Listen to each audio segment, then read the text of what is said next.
Well, good evening, everyone.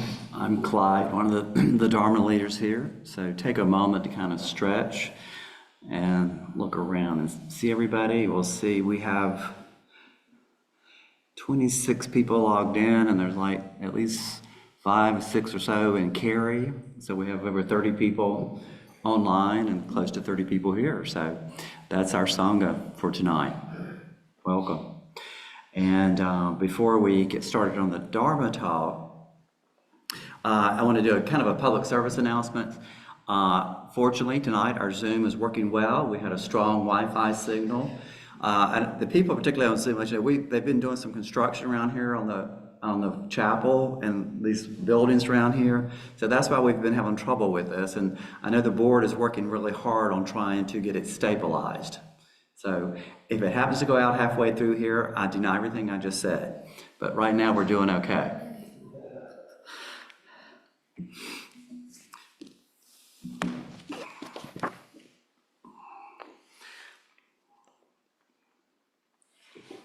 And tonight you may want it to go out because as you recalled last week, Larry talked about Dharma and Dharma being everything, and Dharma being the teachings, and we have the teachings and the practice. Well, tonight we're going to be doing a deep dive into the Dharma. So forgive me, but this is someplace I've never been before, but we're going to go, and it's talking about wholesome and unwholesome mental factors or states. And this comes up several places, and a lot of this, and if you're new to meditation or insight meditation, just hang in there.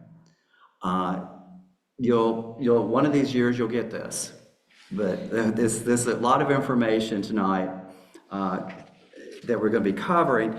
People who have been around for a while, a lot of this is familiar, but some of it will be new because it was new to me. This idea of wholesome and unwholesome mental factors or states, it comes up fairly often, pretty quickly. If we go to the Noble Eightfold Path, right view, one of the first things is karma. Within karma, it comes up there. The Buddha says in the Majjhima Nikaya, when a noble disciple understands what is karmically unwholesome and the root of the unwholesome karma, what is karmically wholesome and the root of the wholesome karma, then she has right view. So right there's right view.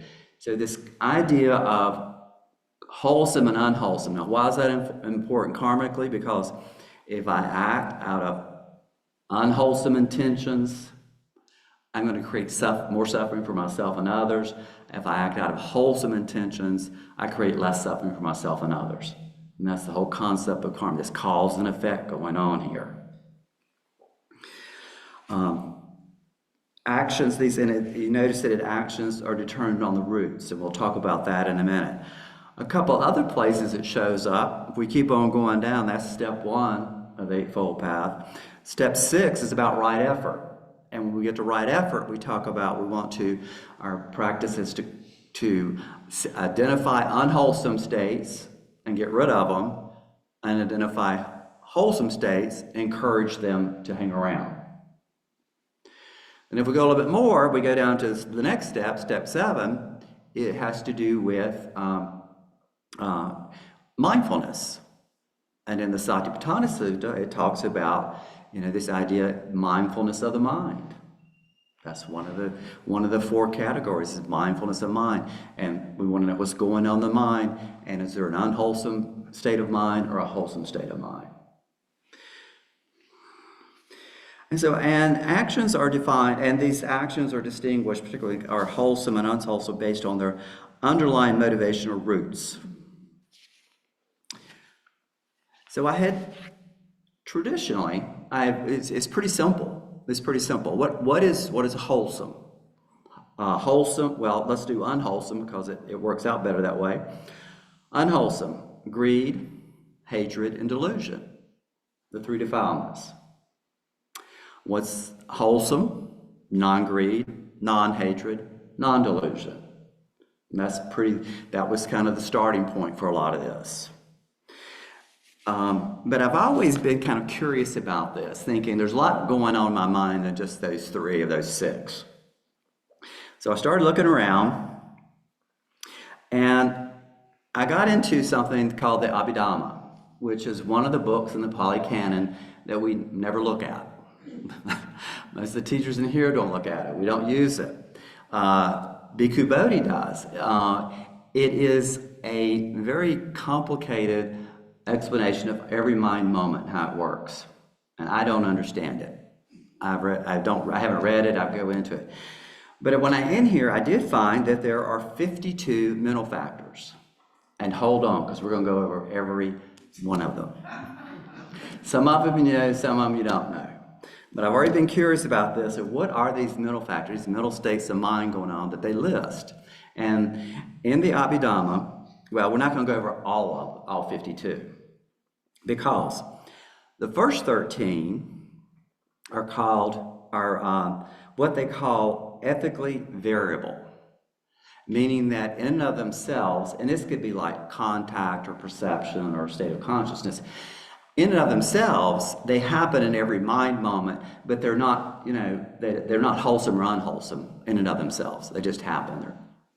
Now, they can become wholesome or unwholesome based on what happens next, because there are 14 unwholesome mind factors, mental factors, and there are 25 beautiful or wholesome mental factors. And so we're going to be going over those, the unwholesome and the wholesome. Like I said, some of these you're going to know, some of them you may not know. I didn't know. And this is important because we want to know what's going on in the mind. What's going on? What's happening in my mind? We sit in meditation, we practice, we did Dharma practice in here. What's happening in my mind in this moment? So let's look at these. Just because I'm kind of a Dharma geek and like to get into this stuff, you're having to suffer through this. First one is delusion. That's one of the main roots, is delusion. It's ignorance of the way things are. We practice to see the way things are. Ignorance is the main one. And it is really the root of all that is unwholesome, is ignorance. The second one is greed. That's the root. We know about these. All selfish desire, longing, attachment, clinging, grasping, wanting. It's greed. Third one is hatred. We know those are the big three that we've been talking about. Aversion, ill will, anger, irritation, annoyance, animosity. You see there it goes from, oh, I'm annoyed at this person to I hate this person. Those are all unwholesome. Now the next 1, 2, 3, 4, 5, you've heard of before. Restlessness. The mind is unsteady, disquiet, turmoil. Worry, remorse over having done wrong. Sloth, dullness or sinking of the mind. Torpor, drooping, sleepiness. And doubt, spiritual doubt. Now what are these? If I did it this way, restlessness and worry, sloth and torpor and doubt, those are part of the 5 hindrances. When we first learn meditation, there's greed and hatred, and these are the other 5 hindrances. So those are unwholesome mental states. The next 2 you may not have heard of: shamelessness and fearlessness. Shamelessness is the absence of disgust at bodily and verbal misconduct. In other words, if I'm going to cheat or lie, I'm going to cheat or lie. I don't care. Fearlessness is no fear of wrongdoing or its consequences. If I do cheat or lie or kill someone, I don't care what happens to me. So those are not good. You can kind of say those are pretty much unwholesome mental states to be in. Wrong view is the next unwholesome mental state. This is unwise interpretation of things or belief. View of a truly existent self. View denying karma, causality, and moral law. As we went back to right view, said karma was in there. Well, if you don't believe it, that's wrong view if you don't believe it. Now the next one, this is the 12th one. I have a lot of. It's called conceit, haughtiness, self-exaltation, vainglory, an excessively favorable opinion of one's own ability and importance. Make myself look good. I know I'm the only one that has that in here. No one else has that, but it's conceit. And that's a mental state. And what is that going to lead to? That leads to selfing. this creation of the eye. But how many times do I say something just to make myself look good? That's conceit. The next one is envy, jealousy, and this is associated with that. We all pretty much know what envy or jealousy is. And the last one is avarice or stinginess, selfishness. This is associated with hate. And when I looked at that, it had to do with avarice and stinginess, but I've done well and I don't share it with other people. I had a chance last week to share with a friend, and I kept going, no, I'm not going to give this person money. I'm not going to do this. This person doesn't know how to handle things. They've wasted stuff. And I realized that's avarice. That is stinginess. So I ended up giving the person the money. But I didn't. If I hadn't read this, I probably wouldn't have done it. But I had to see that was stinginess of I have it. I'm fortunate. I had fortune. I have it. I've done. I have it. I can give it to someone else. That's also generosity. It's letting go. So those are the 14 unwholesome mind states. And a lot of these, the greed, hatred, delusion we have, the hindrances we've already talked about in here, we talk about, and this other one's about shameless, fearless, wrong view, conceit, envy, and avarice. So we can say that what I'm trying to do is, when we talk about greed, it kind of broadens that aspect of what's going on in my mind. So let's look at the beautiful, or the wholesome mind states. A lot of these you have heard about, and some of these you haven't. And actually, there's a couple in here, I don't even know how to explain them. But I'm going to give them to you anyway. The first one is faith or confidence. And that's the faith in the teachings and in the Dharma. Kind of like, we read this. The Buddha said you have to see it for yourself, but we kind of believe that I'm going to try this. I have enough belief or faith to try it, to practice. Mindfulness is the second one. We know what that is. That's present of mind, being present in this moment, being mindful, knowing what's going on in this moment. The other two are shame, and this is when we say shamelessness, this is shame, and the fourth one is fear of wrong. So in other words, if I do, I don't want to lie or cheat, and if I do, I'm scared of what the people are going to do to me. And Buddha said this is real important because this is this social contract that we can live together. If we didn't have, shame and fear of wrongdoing, we'd be in chaos. The other two, non-greed, we talked about those. That's the absence of greed. It's not just the absence of greed. It's also generosity and renunciation. And I'm not greedy. I want to be able to give away. I want to be able to give things. Non-hatred, agreeableness, gentleness, friendship, harmony, loving kindness. And we're going to see this again. Loving kindness is one of the Brahma Viharas. These are one of the divine abodes. Neutrality of mind. This is balance and partiality. This is looking at everything as being equal. It's also known as equanimity, another one of the divine abodes. Equanimity. We're in the divine abodes. Okay. Now these next 6, well, actually there's 12 because they're defined in here, and this is the part that gets real sketchy. They're defined in here as they apply to the mental body and consciousness. Just say the mind, but they say they list them twice. These are new to me. I didn't know these. Tranquility or composure. This is quieting down the disturbances such as restlessness and worry. Lightness and buoyancy. Opposes heaviness created by sloth and torpor. I mean, you can say with your mind, if you're not sleepy, my mind is light. Malleability or pliancy. This opposes wrong view and conceit. I took this to mean it crushes rigidity. In other words, am I so fixed on the way things are or my views or about me that I can't change? Am I malleable? Can I be pliable? If something's fixed, it's not pliable. It can't be molded. Efficiency. I thought that was kind of an odd one, but this one, it was hard. It was like, well, I looked at it the other way. If something is awkward, gangly, hard to do, it's hard to get a hold of, it's not easily handled, then it's not very efficient. And so how are we working? How is our practice going?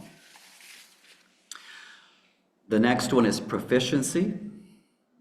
This opposes lack of faith. I think for me, this is more like, am I progressing? Am I doing this go right? Am I going along the right path? Am I doing it? Am I motivated to do it? Am I supported in doing it? Am I proficient in doing it? Am I practicing? The next one is rectitude. And this is moral virtue, honesty, and opposes hypocrisy and fraudulence. I'm not sure how that's a mind state. I mean, honesty is, but I just don't quite understand that one. Now, this tranquility, lightness, malevolence stuff, when I read a little bit more about it, I don't sit here and go, well, it's kind of the opposite of these hindrances. And it's real important that we notice what's unwholesome. It's important for us to realize when we're in a wholesome state.